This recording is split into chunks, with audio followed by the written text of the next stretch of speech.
going to do dream interpretations. We're excited about that. And Jean? Alrighty. This was a few years back, I would say about 4 or 5 years ago. My dream, this old man came up to me and told me that I'm going to give you a house, a 2-story house for free. I'm going, really? So I got in the house and he said, there's one thing I don't want you to do is to clean the carpet. And I asked him, why? And he said, don't clean the carpet. But I ignored that. I went ahead, pulled the ugly carpet. It was filthy, it was shattered, it was just falling apart as I picked it up. And then I had my 3 boys with me. And I go, come on guys, let's get some cleaner and clean this, floor up. And so we took the carpet, and I took Windex, I don't know why, took Windex and started cleaning it. And all of a sudden I see, it's like a huge slab of brilliant glass or crystal. All these different colors were coming out. And then after that I woke up. Awesome. Well, to me, the most important thing about your house is your foundation. So you want a clean foundation. So it was given to you. Once something is given, especially if it has no strings attached. I don't want a gift that has strings attached. Amen. So he said, I give it to you, but a string is don't clean the foundation. But she kind of severed those strings by what? Cleaning the foundation. So she knew with her boys living there, you can't have children crawling around on filthy carpet. When she cleaned it, she used Windex, which is typically used for windows. You don't use Windex on foundation, but she did. And when she used an agent that causes a window, it caused a window effect. A crystal clear foundation was laid then where she could see, because God is a God of vision. Without a vision, people perish. So she was helping her children. She said, I've got 3 children. Come on, guys, help me. Let's create a vision. Let's lay a firm, clear foundation that we can stand on, that we can live on. And so then you wake up. So you did the right thing, Jean. You didn't receive a gift with strings. You cut the strings. You made it your own. You cleaned out the dirt, and you made a place for your 3 sons that would have a clear foundation. Jesus stood on the earth and looked to see what the Father was doing in heaven. And so we have to do the same type thing, and we can't have a dirty foundation with ragged, torn up carpet. You need to throw out the old in order to bring in the new. That's what I told her. Same thing. Basically. Thank you, Dr. Barbie. Ready? Yes. It's a quick one. I was going through some things earlier this year, and I went to sleep. I was really tired and bothered about the situation, and I went to sleep. And when I went to sleep, I dreamt that I was sleeping with a lion, and I believe that it represented the Lion of Judah. That was my belief. So in the dream, as I'm laying, I was in my house, and it was as if somebody broke in the house. And when they broke in the house and coming towards the bedroom, the lion just heard the thing, and he just raised up and just roared. And the roar of the lion pushed back, and whoever that was coming, because I didn't see him, left behind that. Wise man, huh? There are 2 lions in the Bible. One is the Lion of the tribe of Judah, and then there's the roaring lion who seeks to devour. So she discerned that the lion she was sleeping on was the Lion of the tribe of Judah, who is Jesus. And it reminds me of the passage of Daniel, who was thrown into the lion's den. And when he was in the lion's den, he slept on them. The lions' mouths were shut. So we don't have to be afraid of anything, especially the Lion of the tribe of Judah, because although he's awesome and fearful, he's not there to devour us. He's there to protect us. So anything that had come into your house, he roared at them. and scared them. So it's like God has put that lion in all of us, and if we open our mouth, he will roar through us. So if something's coming into your house, you say, oh no, you don't. You know, you didn't even have to see what was going on. The lion roared and expelled it. So we have the lion in us because that's Jesus who dwells inside of us. So we don't have to be afraid of anything.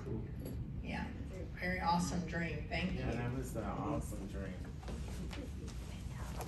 Dear Lord, we have Cameron. And I have two dreams, double for my trouble. I want these two because they both, the key is hair.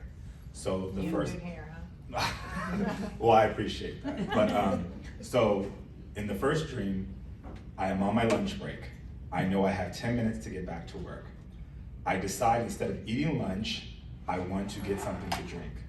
I go to a grocery store and I tell myself, I say, Cameron, only go to the first 2 rows or aisles because you don't want to get caught up and waste too much time because you have to get back, right? I go in. I no longer see myself. So the dream switches to now I'm the observer. And now I feel like I am Kim Kardashian. Strange. I'm walking down the aisle with my older sister, Kourtney Kardashian. And she says she can pay for my drink because I don't have money.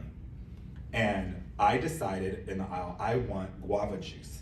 I want guava juice. So I go, I want this guava juice. Kourtney tells me, no, you can have anything, but you cannot have guava juice. I'm pissed as Kim because you said I can have whatever, and why would you agree to something and then not provide for it?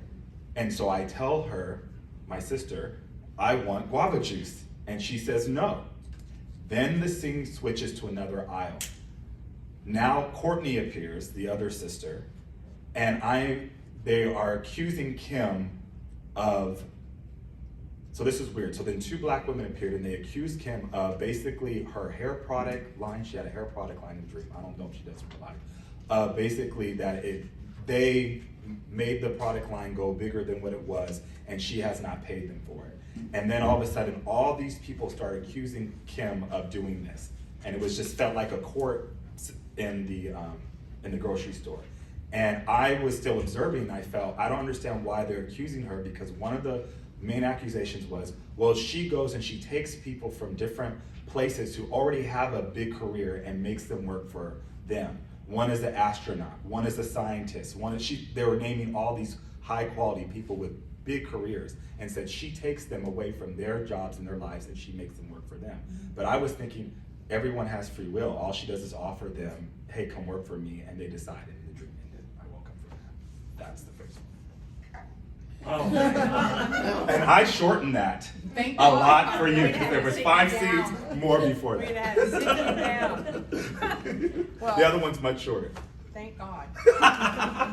I told him I was old, I can't remember Well, I'll all these remember for epic you. long dreams. I was looking to see if guava, I'm not sure how you spell guava, but I don't, You don't have it in spell there. I looked okay, at it. you looked. You have juice though, I looked that up. Okay, so you're in, you have 10 minutes, and so 10 is the number that you had 2 numbers in there, 10 and a 2.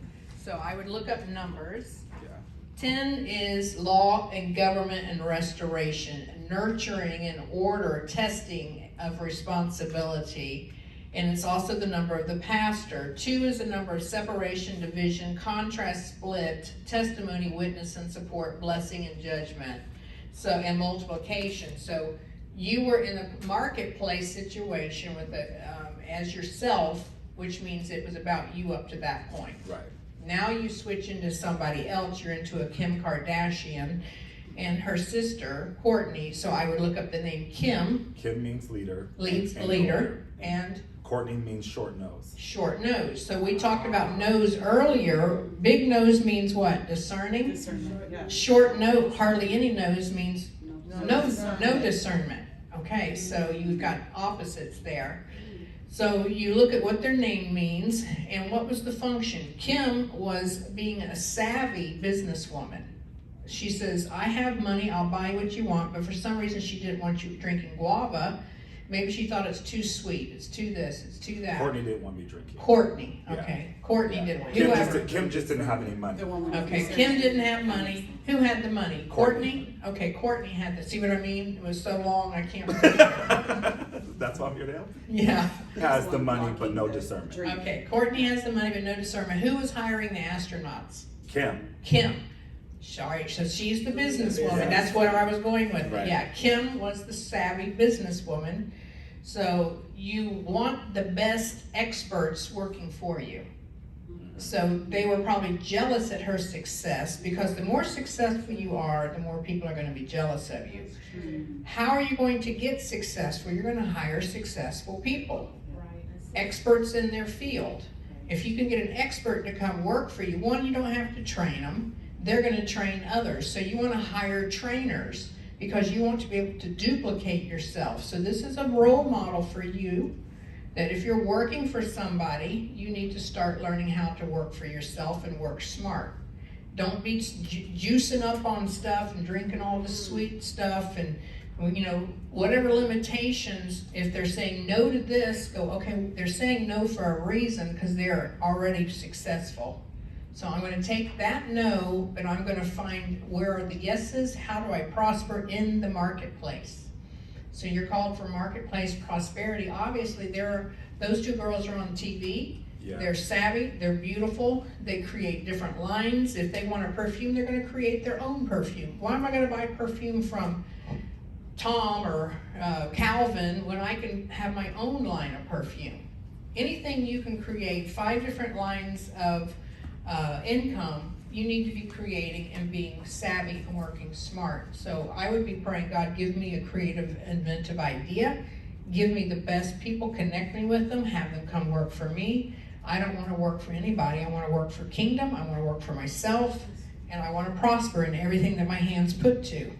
So you look at what the dream is saying. They were saying no to this, but then they were being judged for being successful and making tons of money. Well, the more money we have, the more power and authority, the more influence we have, the more people we can help. So you're called to make money. Deuteronomy talks about creating and gathering wealth. Those girls knew how to do it. So learn from those who are successful in what they're doing and model it. They're beautiful models. What did the hair represent? Because they were accusing her of her hairline, all the accusations about her hair. Just this hair glory, or I would say that's another realm of why am I going to buy Dove shampoo or Pantene shampoo? Okay. Or I'm going to have my own hairline. I'm going to have my own makeup line. I'm going to have my own perfume line, my own clothes line. Whatever I'm doing, why am I going to buy it from someone else if I can create it myself? Okay. And because you're successful, now the jealousy comes and, oh, they stole it, or they're stealing these entrepreneurs, or they're stealing astronauts. No. Right. They were offered a position. She got them to come because she paid them Yeah. what they're worth. Yeah. And if you pay people what they're worth, they're going to be worth what they're paid, and they're going to raise up others, and you're going to prosper and prosper and prosper and have 5 different lines of income. Oh, I like that. Yeah. So So I woke up on the beach, but I was already standing on the beach in a dream, and as I looked up, I was looking through these giant mountains, and I seen big giant wild horses running towards me. They ran through the mountains, and then there was like all these hills. They were running through the hills, and then they ran up to me while I was still standing on the beach. And they were like, I don't know, Neapolitan. They're like white, brown, all different colors, but they were wild. Was the main thing that kept standing out to me. And as they came to the beach, it was like they were trying to say something to me. They started doing like a bucking dance prance thing, and I was like, what are we gonna do? And then I woke up. you have to learn horse language. Yeah. That dancing, prancing It was thing. like, I love horses, and your dream reminds me of a time when I was in Arizona, and I asked God, I said, I want to see the wild horses. And he had to take me off the main highways and thoroughfares, and he took me out into a wilderness area, and my GPS stopped working, no communication. I'm thinking I'm out in the desert, I'm thinking, God, I'm lost. I start feeling, uh-oh. And he goes, Barbara, you told me you wanted to see the wild horses. I can't take you into the city to see those. I had to get lost in the wilderness to see them. You were on a beach. And sure enough, when I turned the corner, there was a herd of wild horses right on the highway, or the roadway where I was in the desert. So horses represent God's power. Okay. You have been faithful to run with the footmen. Now you're going to run with the horses. Okay. They're showing you the dance step. They're showing we move this way, that means this. We move this way, that means that. A war horse is led by the leg movements of the rider or the hand movement, tapping on the rein or a command. They're not afraid of gunshots or cannons or machine guns, or they don't flinch. Okay. They've been trained. So God is saying you are ready for war. Okay. You know how to move. Okay. You're not going to retreat. It talks about the flaring of the nostrils and the pounding of the hoofs. And they're shaking And their they're mane. shaking their mane. They Yeah. are ready for war. Okay. And so that's you. Okay. You are a war machine, a warrior, a war horse, Okay. highly trained. You're not going to retreat. Nope. You're going to stay in the battle. Yes. And you're going to win. Amen. I'm saying thank you. So here's my prayer request for you. Wow, wow, wow, wow, wow. Okay, so I had mine written down. When I had it, I wrote it down, so I'm just gonna read it, okay? So I had this on September 12th of this year. It says, I was on vacation on a cruise ship. While I was enjoying myself, I realized something was off. So before I knew it, I was being held captive in these large detainment cells. I was doing everything I could to get out while everyone around me seemed completely oblivious that we were being held captive. All of our strongest military leaders and warriors were also being held captive in the top of the ship. And I knew that we had to get out in order to help them get out. So the drone that was keeping us captive miraculously just left and freed us. We were freed miraculously out of our cell. When I got out, I knew immediately I had to round up the troops and help set the others free on the second level. I started gathering people while others were distracted, listening to them and trying to explain what was going on. Let me see if I can skip ahead a little bit here. The drone was also like a power, like a warship. It had the authority to like destroy the entire ship and also was keeping us kind of in check. So as I was gathering the people, they were considered the undesirables, lowly people, but they weren't convinced that they needed to get help. So as I was moving them to a place where we could strategize safely, I came upon a woman in chains and she was bound up. She asked me how to handle the other one at first, and I wasn't sure what she meant. But then she said, oh my gosh, I can't read my own writing here. But then she said, you know the other one in me. And then I realized she was talking about a demon. Then she transformed into a beast and began to try and put fear in me. I knew that I had to help her become free, so I started to quote unquote tame it. The first form that she transformed into was a tiger. It was a hybrid looking thing that had teeth like a shark. Then the lady kept walking around. There's this random lady that was walking around completely ignoring the danger, and she kept walking up in on this person in chains that was changing, so that my attention became to protect her. And so I'm trying to cast out what was going on there with all these people around me, and I'm trying to cast it out, and I'm like, what the heck? Do you not see the danger? Like, what's going on? So I kept pushing her out of the way while my attention was divided. It morphed into many different types. It was a animal like a scorpion. It was a scorpion, and the last one was a crocodile. And then I woke up when I was in the process of trying to set the crocodile, like when it was a crocodile, and try to set it free. Yeah. All right, I looked up in the A to Z Dream Symbology Dictionary, cruise ships, a time of exploration, celebration, fun, and relaxation with friends and family, a journey through life, and how we meet the uneven, rough, smooth experiences. And so, to me, you were captured on a cruise ship, which should have been a fun family time, but you were captured. Mm-hmm. Then it became a life-threatening situation, not only for you, but for everybody on there, because there's a drone that has the ability to destroy everything. Mm-hmm. So at first, you were thinking, okay, let's get all these undesirables free, let's strategize, we'll come up with a plan, we'll take out the drone, we'll set everybody free, we'll be saved. Yeah. But what happened? A strategic plant in chains, so you knew it was a victim already chained up with demons all in it, but it spoke to you. Oh, what are we gonna do with this? How are you gonna set me free? There's something in me. Well, I would have said, well, you knew it was in you, you're already bound up, I got these people, forget you.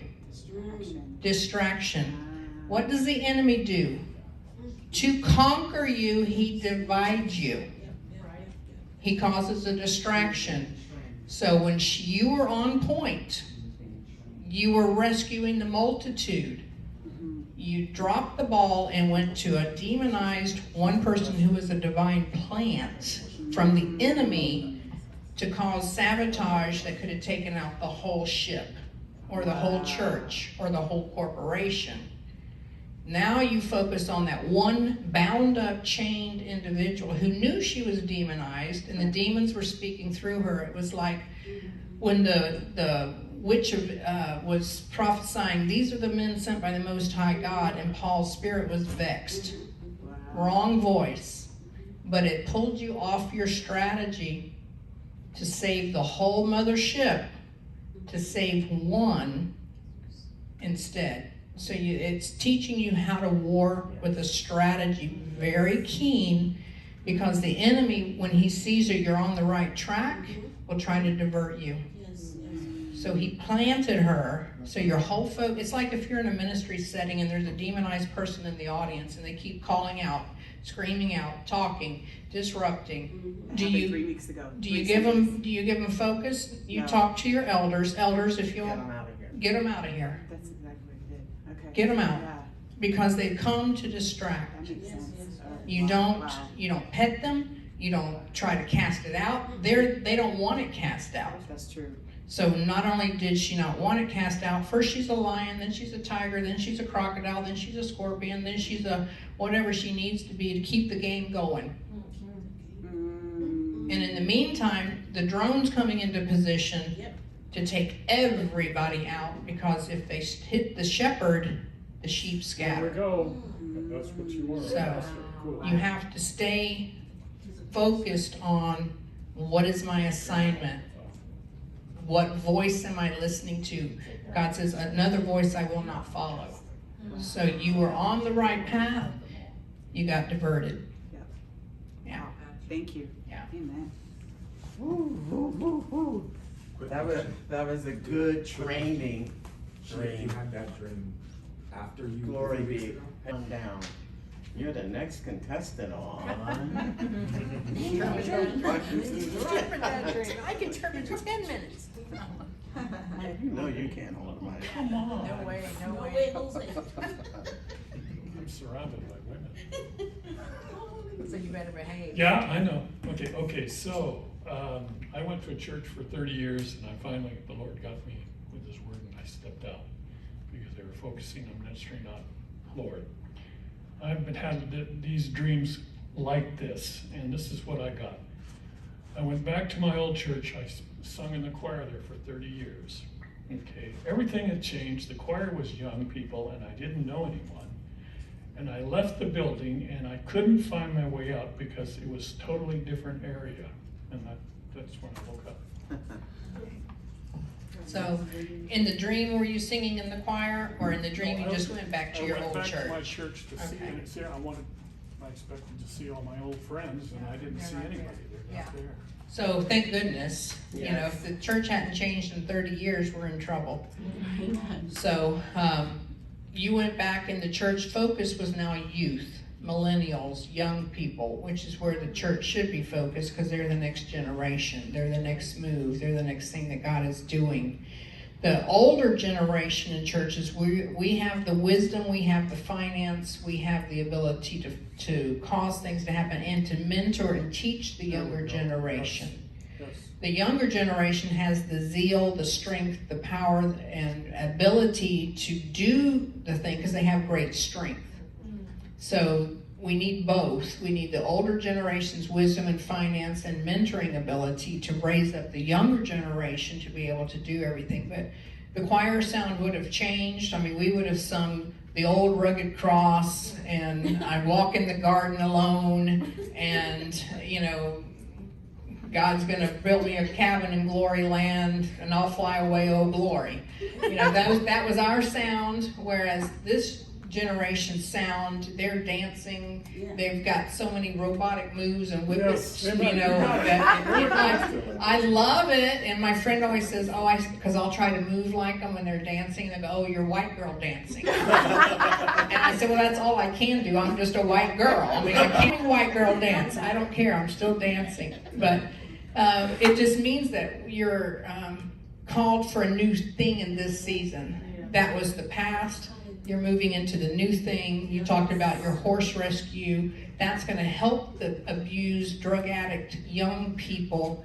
And as a father, you can begin to mentor them and to bring them into deliverance and healing. And, you know, you're from a different era, but we still have something to give. So that's kind of what your dream is about. You're not going in the past to redeem that. It's changed, but you've moved forward.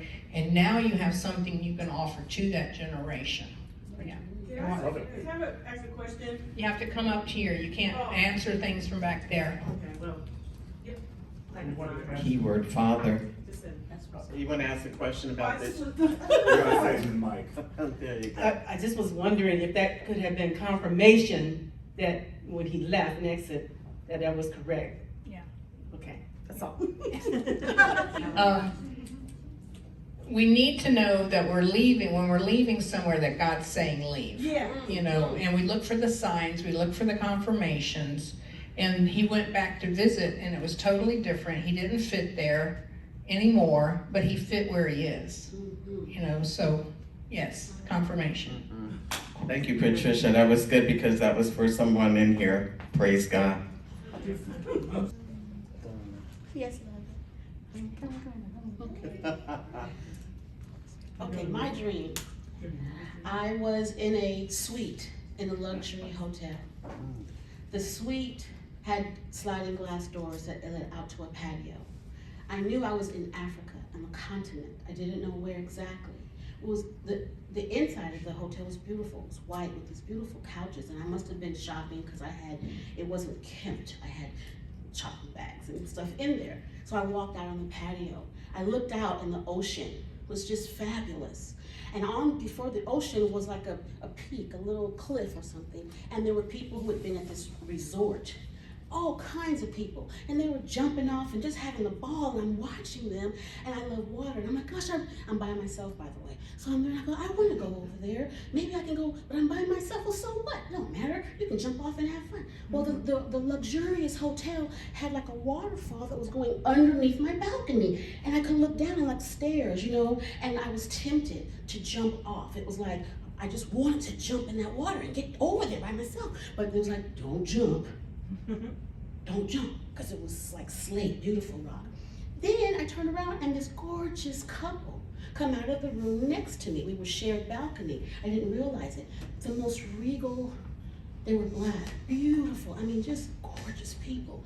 And they had robes on, this green, the deepest colors of green, shades of green. And he had on like a square, you know how they pull over your head thing, and he had and stones, it's just gorgeous.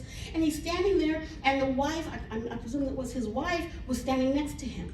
And she had on the most beautiful shade of green as well. And in her bodice matched his, but different. So it was the same color, same pattern, but like where his was dark, hers was light. You know what I mean? Like the same. Then they don't speak English, and I don't speak whatever they were speaking. So I made a gesture. They thought I was saying, welcome into my room.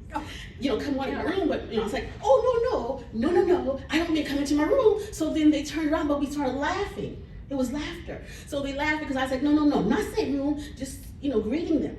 And so next thing I know, you know, we tried to communicate because I was love. So he's standing next to her, I mean, gorgeous man. And then she's right, and then he puts his arm around her, in this manner, cross, and she grabs him. Oh my God, and she leans into him and leans her head back. And I just love their love, like, look at you guys. And then I can't communicate in English, but we were communicating in love. We understood each other. And then these two other ladies, I don't know if they were cleaning or helping ladies, whatever, but they were just normally dressed. They were African. And so I looked over them, I said, do you speak English? And she's like, well, kinda. And I said, well, if you can say kinda, you speak English, because kinda is one of those words that, if you don't speak English. And then after that, it was like over, but it was so beautiful. I wake up and I go, what is that, Father? And it was like, I felt I was related. I felt like they were my people, like they were me, you know what I mean? And then I was getting up and the Lord reminded me of the color green. So I looked in your book, I was like, wow, that's it. It means, oh my gosh, it's like wealth and abundance and, just mega, just more, just beautiful. And yeah, green is life, but anyway, I don't want to talk too long. Are we going to know that Dr. Beverly's wearing green? And then I looked over, I didn't say that, but since you mentioned it, I noticed that earlier. So I looked at the green, and it's also the spirit of counsel, one of the Isaiah 11:2, growth, prosperity, wealth, health, money, prosperity, provision, vigor, conscience, generosity, all those positive things. And you're a single lady? Yes, I'm divorced since 1991. Okay, so one of our heart's desires is for marriage, Yes, is to have that love. Yeah. And so when God's getting ready to do something for you, He shows you the perfect model.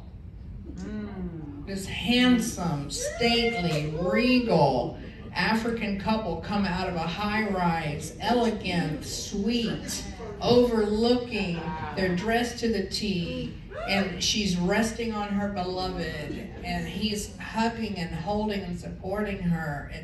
It's like your heart goes, oh, pitter-patter, that's what I want. And the Lord's saying, that's what you can have, that's yours. So you see it so you can be it, because the distraction in it, or the pain in it was, I want to go have fun, I want to live life to its fullest. Oh, but I'm single. I want to take a risk, I want to jump. Oh no, but don't jump, don't take that risk, don't jump out there on that thing, that creek, that slippery whatever. But God is saying, take the leap, take the risk, jump, take the jump. Faith is a risk. If you're ever going to achieve anything, you're going to have to take the risk. You're going to have to take the jump. If you don't jump, you're going to stay the same. But with love especially, love, you've got to put your heart out there. If you don't put your heart out there, yes, your heart can get broken. It can get bruised. It can get stabbed. It can get stepped on. But it also can get received. It can get another heart given to you. It can be exchanged and go, I give you my heart, you give me your heart, and I love you with an everlasting love. So God's answering your heart's desire through that beautiful African couple, and you were saying, come into my house. Oh, we'll come into your house. And you're going, no, I didn't invite you into my house. You stay over there. We don't talk the same language. No. That's where you have to drop the fear. Allow that beautiful African married couple back into your house. So you've got to open your heart, take the risk, take the leap, invite the marriage into your home to dwell. And then you will have what you want. But it's going to take the leap. It's going to be, here's my heart, Lord, I'm trusting you to protect it, that it's not going to get broken. The same thing that happened in the past is not going to happen again, because you're going to bring me a beautiful man who is handsome, a wealthy man who's in the same place that I am, in a high-rise suite in Africa overlooking the sea of humanity, where I could choose any of these people, but you brought him, and I'm going to invite him into the home, and I'm going to be the wife that leans up on that handsome chest and hears that heartbeat. I receive. Yay.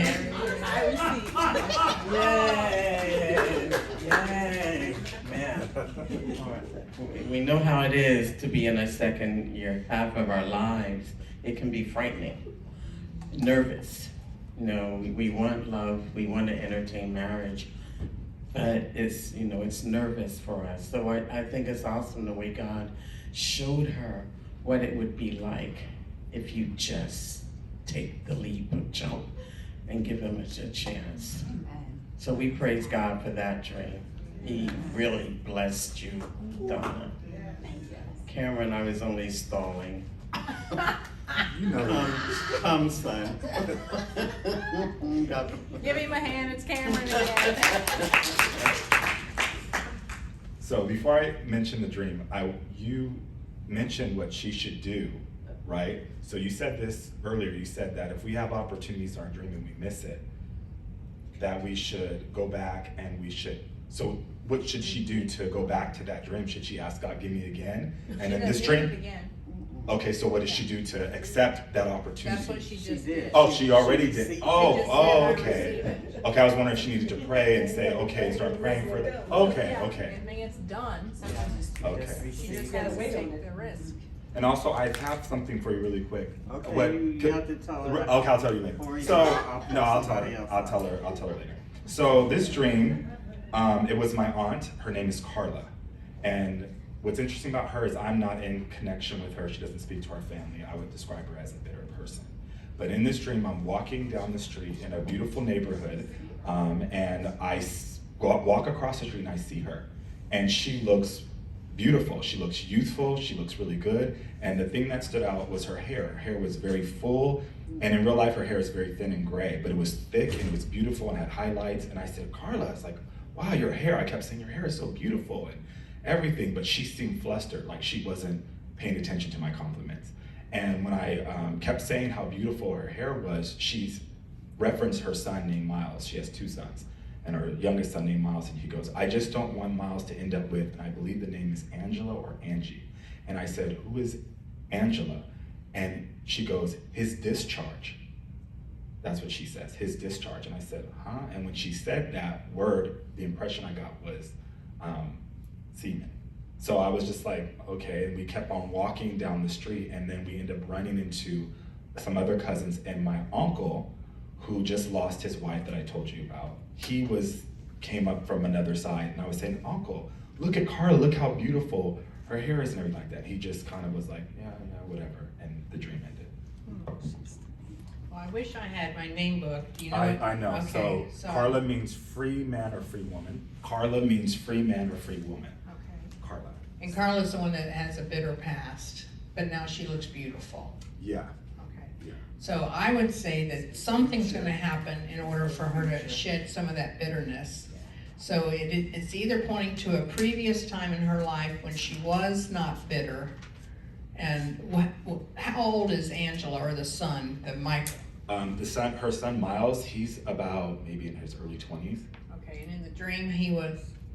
He was the same age. Same age. He was the okay. same age. So as his son. it points to a present thing then. Okay. So I'm hopeful that she will work through some of the bitterness that's in her, because hair represents a covering of wisdom, and it's not wise to stay bitter and resentful, because what it does is it dries your bones, it ages you, it causes you to not prosper or be in health. But in the dream, her hair was beautiful, which means if your hair starts being dull or brittle, or you're getting health problems. So her hair was beautiful, her health was nice, her countenance was nice, but she still wasn't able to take the restoration from a family member. She still was not engaging, so she hasn't worked through the whole process yet.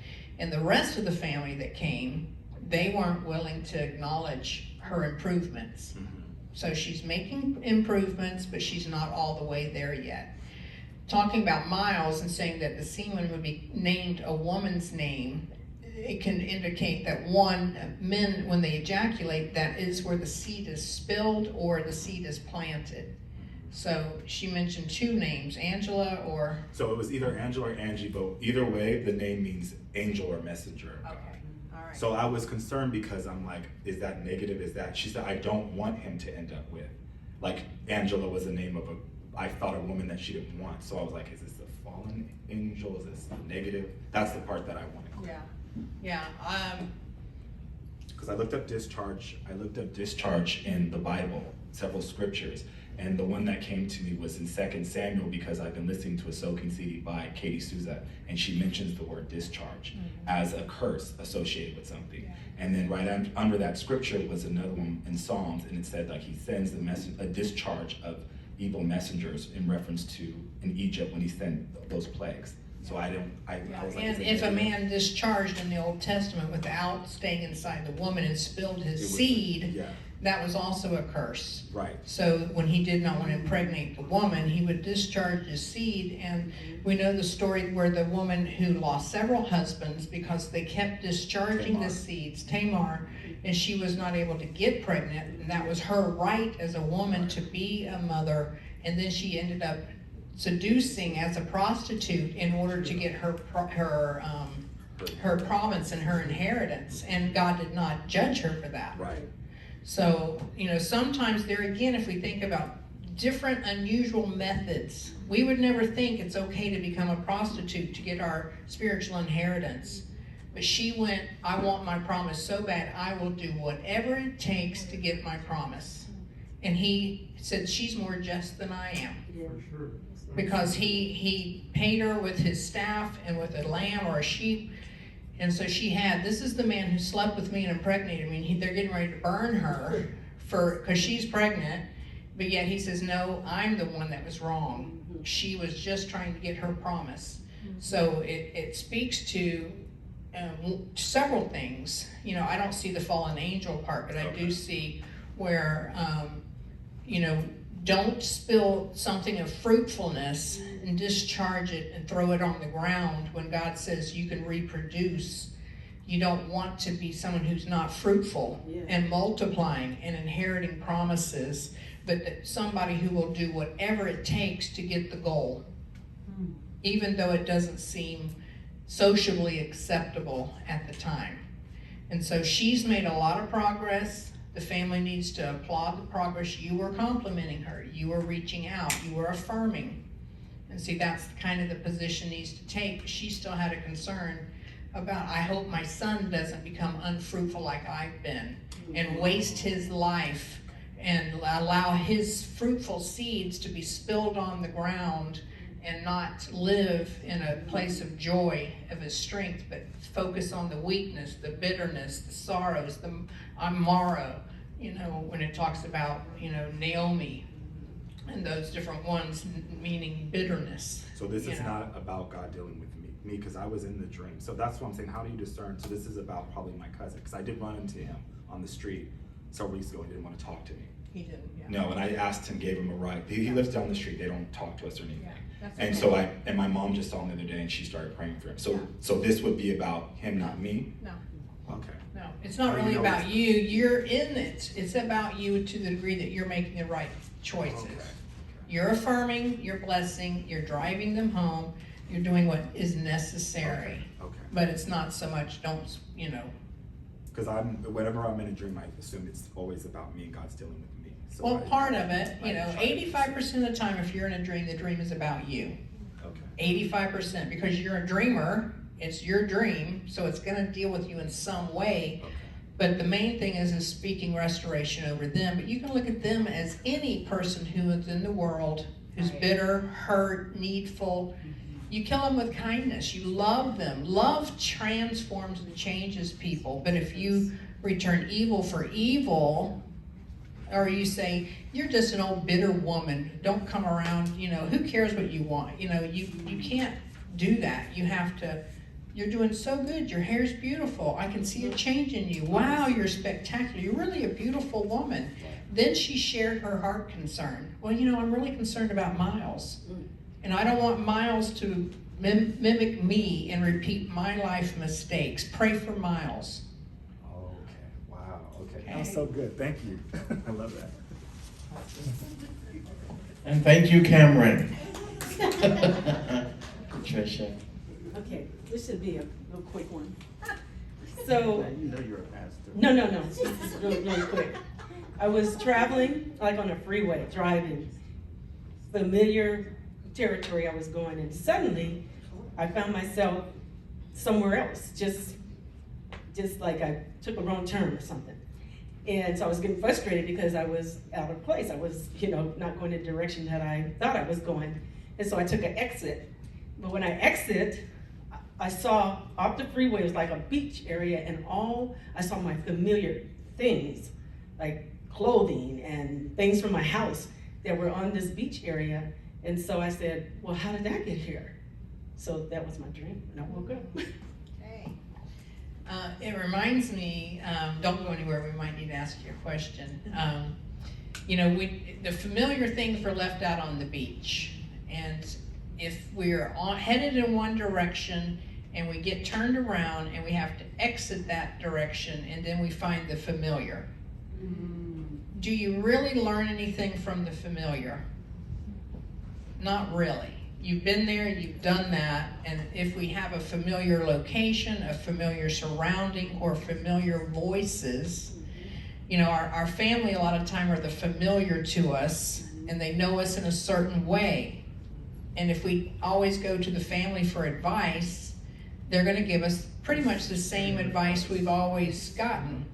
And, because they don't see us as an out-of-the-box person who can be something different than we always have been to them. And so sometimes it's not good to go back to the familiar places. And so God is saying you've got a choice here, Patricia. You can stay, you exited where he was taking you because you didn't know where you were going, and you thought, I'm in the wrong place, I'm lost my direction. And you end up in the familiar because that was comfortable, and it is just kind of a pattern that we cycle back in. Even though you took the exit, you ended back where you've always been, in the familiar. So you need to get back up on the highway and go, okay, God, this is a new adventure for me. I've never been here. I've never done this. I don't know how. I don't know where I'm going. Just like Abraham had to leave Ur of the Chaldees. And God said, I will take you to a place that you know not of. He didn't know where he was going, but he went. And so when times get difficult or we feel under pressure or stress, we tend to exit and go back to what we're familiar. And so there we feel safe because we've done it and we know how to navigate it. And we can depend on ourselves. But God is saying, quit depending on ourselves, quit staying in the familiar, break out of that form, get out of that rut, take the quantum leaps, just like you want to get married, you've got to take a risk.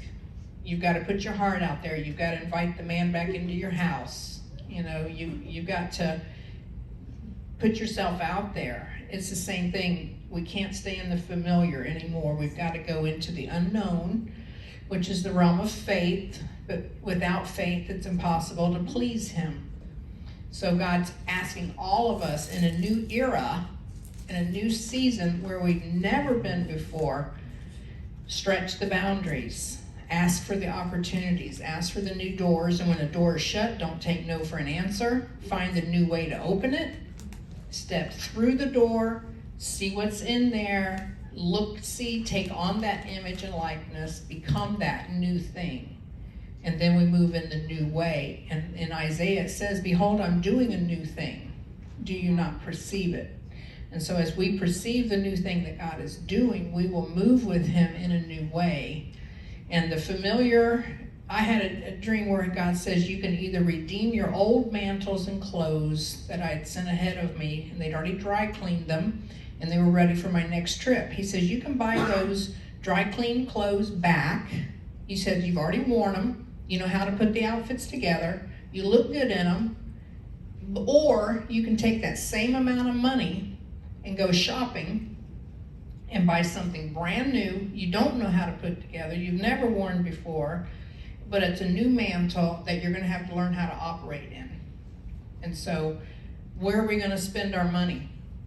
To redeem the old or to invest in the new that we don't know how to operate in? But when we step into that new thing, it's like when God told me one time to dive. I looked into the swimming pool, there was no water. I was on a high dive. He said, do a swan dive. I'm like, excuse me?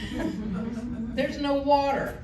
He said, did I ask you to critique? Did I ask you to tell me? Did I ask you to judge what I'm saying to do, or did I ask you to take a swan dive? Who are you, little clay pot, to speak to the potter?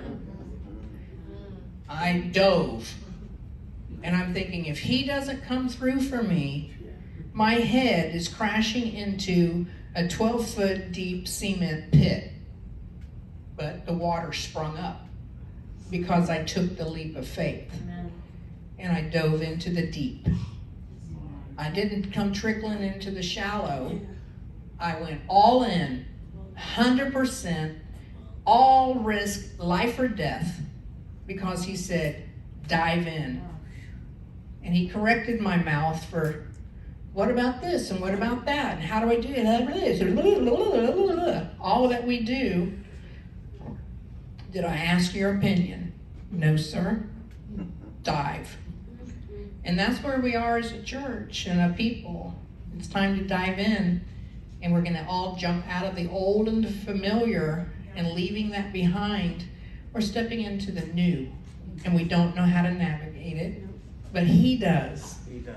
And he's prepared us, he's stretched us, and he's saying, I've saved the best for last, and you are the best, and I'm going to cause you to accelerate and to prosper and to be in wealth and health and restore everything that the enemy has stolen, and you'll have everything that your heart desires, because he's placed those desires in your heart so he can fulfill them. Yes. So you're going to run with horses, you're going to leap over walls, you're going to, everything that he's shown you, you're going to be able to rightly discern demonic situations, you're going to be able to cast out devils with the word. We're moving into a new era of the mouth that's going to have power. Amen. Amen. How is that? Was it good? So just 3 parts of the dream. I'm in a bathroom with a person that I'm in business with in the natural. So in the dream, well, let me back up. She's from Texas, so she's got big hair, big makeup. Yeah. But in the dream, she had on no makeup. She was very beautiful, and I asked her, why do you put on so much makeup? Because you're naturally beautiful. So that's one part. Second part is we're in her living room, and she has 2 grandfather clocks, and they're both, the numbers are 4:20, the time. And I couldn't figure out, why do you need 2 clocks in your living room? Because they were exactly alike. And then the third part is we're outside, and I lift up the hedges, and our 4 phones are being charged. So those are the 3 parts I need help with. I do too. No. Tell me the first part again, because it's that late in the afternoon. What happened? She's in the bathroom with you, and normally she wears lots of makeup. Makeup can be a mask. So she's probably trying to hide some of her identity, who she really is, in wearing that type of makeup. Whereas you're saying, in the natural, you're very beautiful. You really don't need to hide behind a facade. Just be yourself. So a lot of us put on, the big hair, the big eyes, the big everything, and that's not who we really are. We're trying to enhance something or hide something. Okay. So, and then the second part was Grandfather clock? 2 grandfather clocks. It could be 2 generational issues coming down 2 sides of the bloodline, because a lot of times grandfather clocks are inherited from people. So it could be talking about the times of the past in her generational bloodline. Okay. So I would look up, like chapter 42, you said 420. So I would look at chapter 42 in maybe Isaiah or in Psalms. And I would start looking at 42. Why 420? Because usually you drop the 0. Okay. Okay, so you're looking at 42. So I would read chapter 42 on different books that have that many chapters and try to figure out why and how does that apply to her. Okay. Then you had 4 phones. You had 42, and now you have 4 phones. Right. So the number 4 is the creative realm. So it covers north, south, east, and west, and it talks about a person's sphere of influence or a metron. Okay. So there's a realm of influence. So to influence someone, you have to communicate to them. Phones are a form of communicating, and they're also very high-powered computers now. Right. So now you've got them all being charged together under a what? A hedge. A hedge. Okay, so hedges, if you talk about hedges and finances, you're talking about a business and you're talking about a corporation. A hedge fund with charging up ability to communicate to make money. And so you're wanting to, one, you're in a bathroom, a place of cleansing, a place of taking on a new identity. I look in the mirror, make sure my eyelashes are okay, put on my lips and fix my hair. I have to do that in a bathroom, so I have a mirror so I can see what I'm doing. But you're in there with her and you're saying, you know, you don't really need all these other trappings. Just be natural, be yourself. You're a natural born leader. You're a natural born businesswoman. Let's communicate and let's deal with this hedge fund and the things that are coming down your generational bloodlines, because it's time for you to prosper in a new way. That's what I would say. Okay. You're welcome, Teresa. Are there any questions that you wanted to ask before we move forward? I have a question. What is it? Come up front so we can put them on the mic.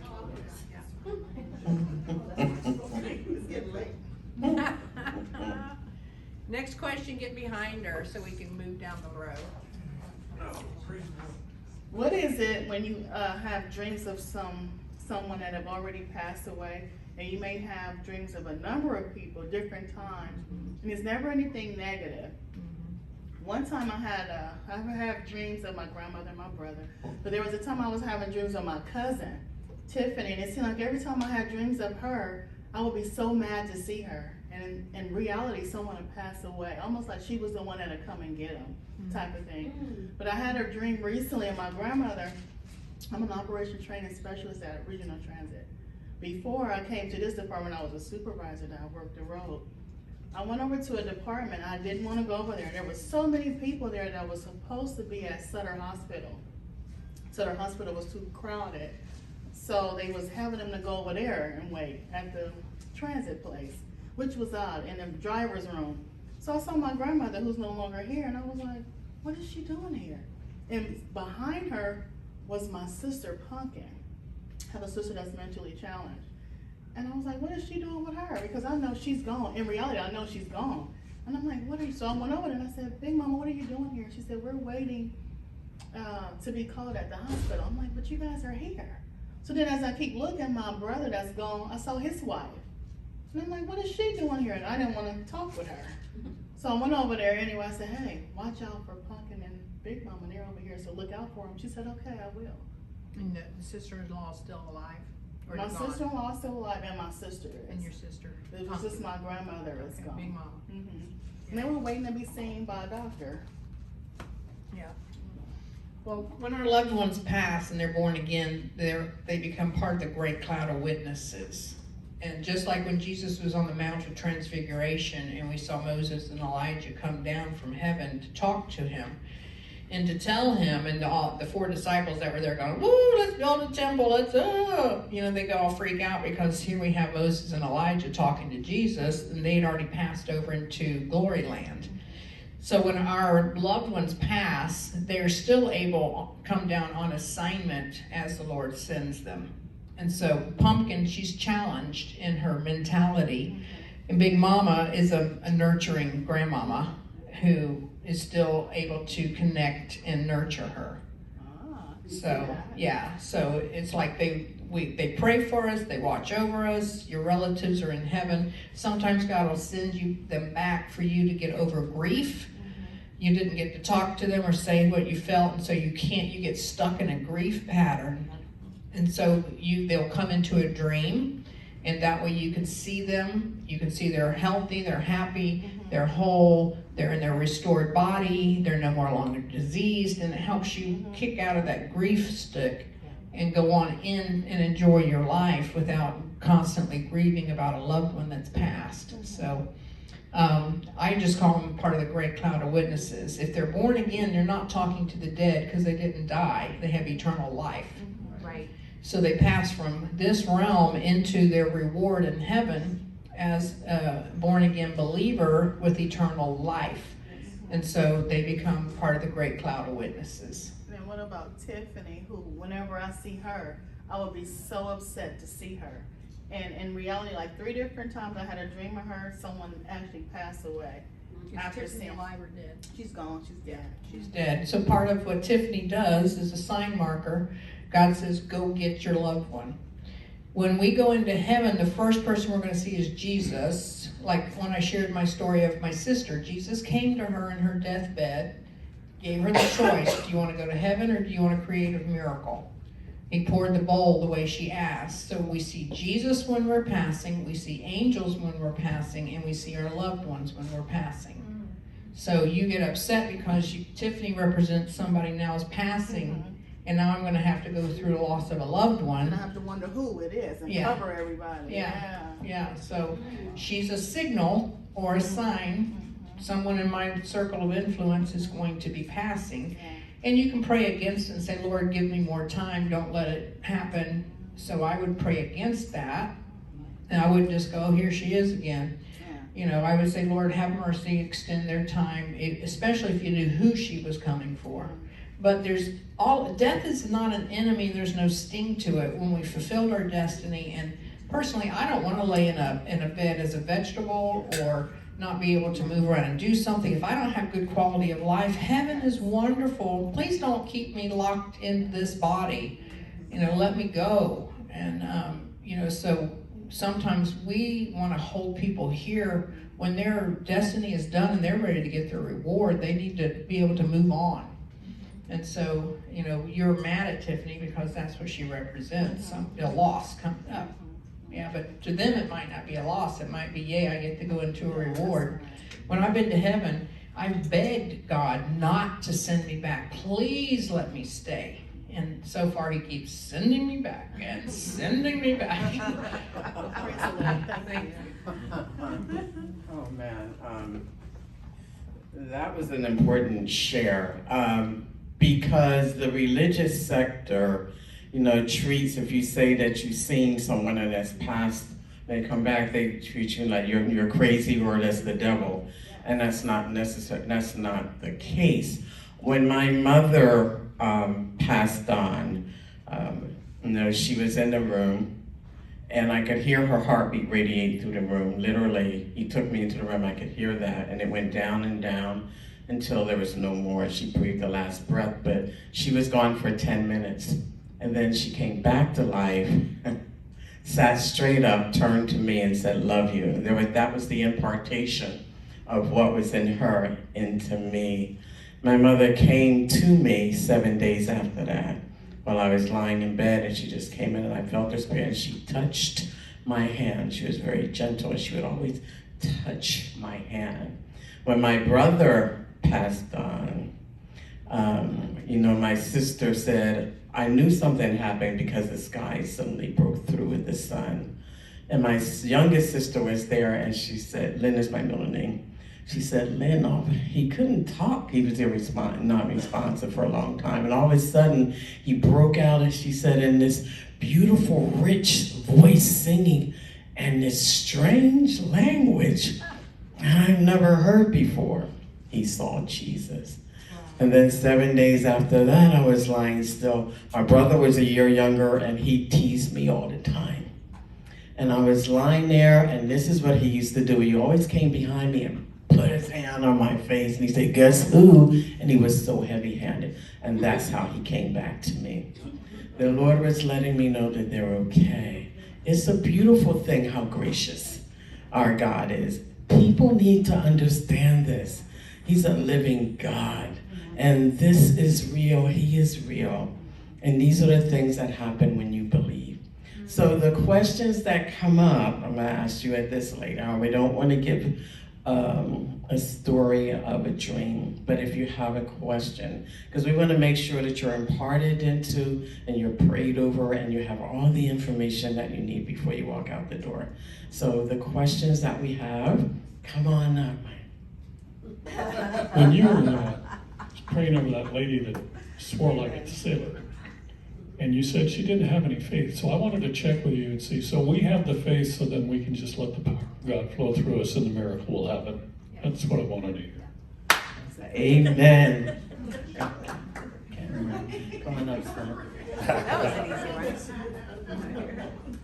So what do you do when you keep having a negative, repetitive dream and you feel like you have done everything outside that prayer and all that stuff, but it keeps on happening? So for me specifically, I keep on having repetitive dreams of either food being stolen or recently cars that are not mine that I own, but I'm using, and they're being stolen.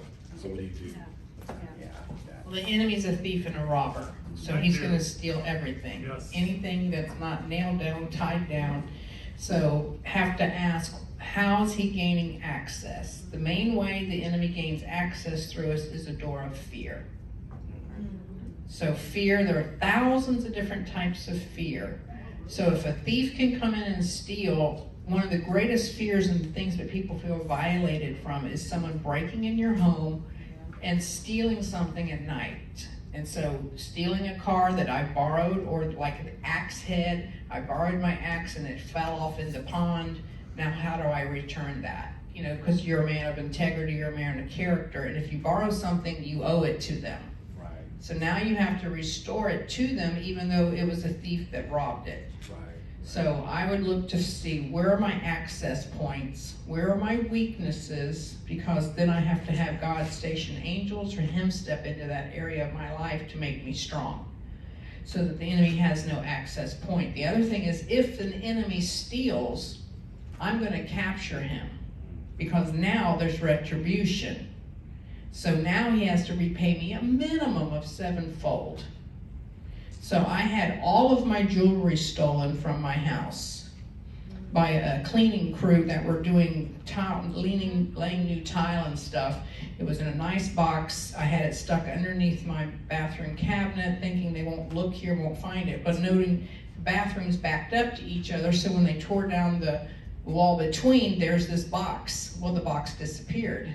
I called the police, make the report. Years passed, no jewelry. I keep contending for it.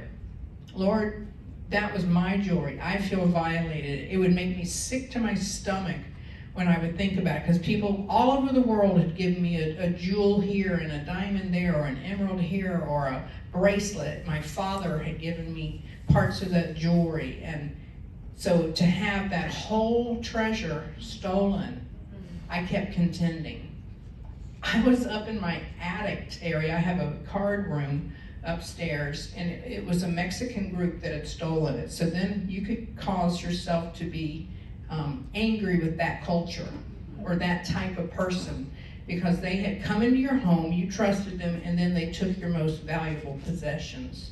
So I kept contending, okay, God, I don't want to be bitter, I don't want to be angry, but I want that back. Right. I'm upstairs, I'm going through boxes in a side room to where my card room is held. It's not gambling cards, it's my dream cards. I just want to clarify that, because I know how people are when they hear videos.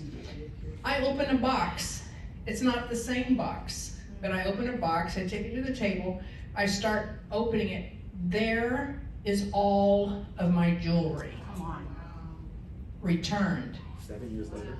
It was probably, no, it hadn't been 7, because I haven't been in that house. I'm going to say probably 4 to 5 years later, I find a box of jewelry in my upper room attic. All my rings, things from Singapore, things, a ruby heart necklace, the necklace I'm wearing now that was given to me, was all in that box. Because I kept saying, God, I want justice. I want that money back. And then God began saying, you're going to move and work with the Spanish community. Well, how could I work with the Spanish community if I had a grudge or a resentment or a bitterness because they'd come into my home and stole my most valuable possessions? I would never want to step into that. So God miraculously brought all my jewelry back, and I just happened to find, I thought I was going to open it up, it had like my African statues or something else I was going to decorate the TV set with. No, it was my jewelry returned. So when things are stolen, whether it's in the spirit or in the natural, you keep contending for that, and the angels will gather it. Yes. I had gone to pawn shops to check and see. I'd gone online to see if they were selling it on the line. And the police said, Barbie, you forget it, it's gone, you'll never see that again. But I kept contending. And then God's connected me with the Spanish community. And I'm able to love and embrace and not feel offense because God restored. So, just like the axe head, the prophet raised it up out of the water. That's a miracle. God raised the jewelry up out of who knows where and brought it into my attic department and gave it all back to me. And then put me on the path to work with the Spanish community. So God can do anything. Nothing's impossible. And you think, that sounds kind of far-fetched. I don't care. It was a miracle, and I'm so happy to have my jewelry back. Amen, Cameron. Thank you, that's awesome. Wow. That deserves an applause. And that's a good word for those that have been stolen. Things have been stolen from you, and we all have. And that you can call it in until it comes. It's our legal right to have it restored and have that retribution. And also, I love God, I love our Father, because how do you get back at the enemy? The very thing that she had to struggle with and ask God for help, not to have animosity towards the Hispanic group, the Lord took that in the enemy's face, and He's opened that community up to her. Amen. That's how you get the enemy back, by going in his camp and taking what he thinks he has. That's how you get him. We are at the end. Did you enjoy it? Yes. I did too. I want to make sure.